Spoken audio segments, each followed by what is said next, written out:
전기차가 늘면서 급발진 의심 신고도 덩달아 늘어나고 있습니다.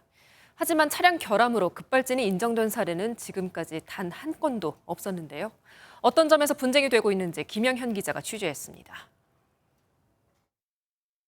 전기차 택시가 빠른 속도로 내달리더니 인도를 넘어 상가 건물로 돌진합니다. 진열대를 들이받고서야 택시는 멈춰섰습니다. 30년 무사고 경력의 택시기사는 급발진을 주장했지만 지구 한 40바퀴는 탔을 거예요. 그 상황에서 내가 브레이크를 안 받으면 말 자체가 안 나요. 사고 조사에서 차량 결함은 발견되지 않았습니다. 사고 기록 장치 EDR에 운전자가 가속 페달은 밟았는데 제동 장치를 사용했다는 기록은 없었습니다. 택시기사와 운수회사는 조사 결과를 신뢰할 수 없다는 입장입니다. 사고 기록 장치도 차량 제조사가 만든 장치인데다 조사도 제조사 서비스 센터에서 진행됐기 때문입니다. 기술적인 부분이나 데이터를 자동차 서비스로 가서 거기에서 이제 직원들하고 제조사 관계자는 사고 기록 장치를 보면 당시 상황이 나오기 때문에 결과에 문제가 없다고 말합니다. 그거를 보고 판단하는 거죠. 거기에 기록이 있는지 없는지. 전문가들은 급발진 원인을 사고 기록 장치와 연결된 전자 제어 장치, ECU 소프트웨어 오류 가능성을 꼽습니다. 여러 센서 값을 받는 ECU 오류로 급가속이 발생하면 운전자가 브레이크를 밟아도 사고 기록 장치에는 가속 페달을 밟은 것으로 기록될 가능성이 있다는 겁니다.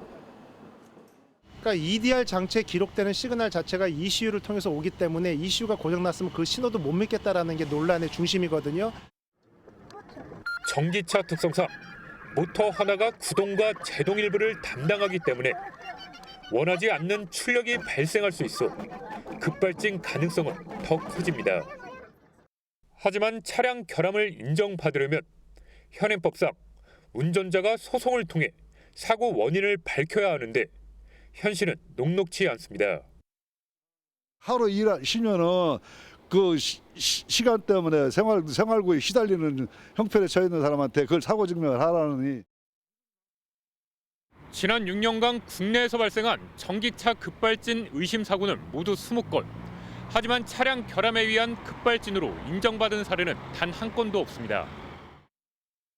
미국처럼 차량 결함에 대한 입증을 제조사가 증명하도록 하는 개정안이 발의돼 있지만 국회 문턱을 넘지 못하고 있습니다. 만약 차량 제조사가 결함이 없다는 점을 입증하지 못하면 사고 운전자에게 배상하도록 하는 겁니다. 올해까지 국내에 등록된 전기차는 43만여 대.